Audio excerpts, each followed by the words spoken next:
Pemerintah mengubah ketentuan masa berlaku hasil tes RT-PCR untuk syarat perjalanan menggunakan kereta api jarak jauh.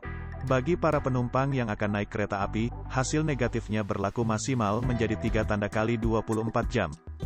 Kabag Humas PT KAI Divre 3 Palembang, Aida Suryanti mengatakan terdapat perpanjangan masa berlaku surat keterangan hasil negatif tes RT-PCR untuk syarat naik kereta api jarak jauh, yang semula maksimal 2 kali 24 jam menjadi maksimal 3 kali 24 jam sebelum keberangkatan.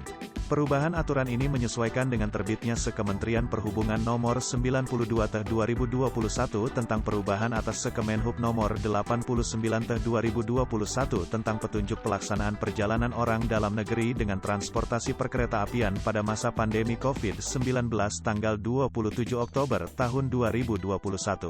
Sementara itu, untuk memesan tiket seluruh pelanggan kereta api harus memasukkan nomor induk kependudukan, NIK, pada kolom nomor identitas. Penggunaan NIK ini berlaku bagi pelanggan dewasa ataupun anak-anak untuk menvalidasi status vaksinasi dan pemeriksaan COVID-19 calon pelanggan.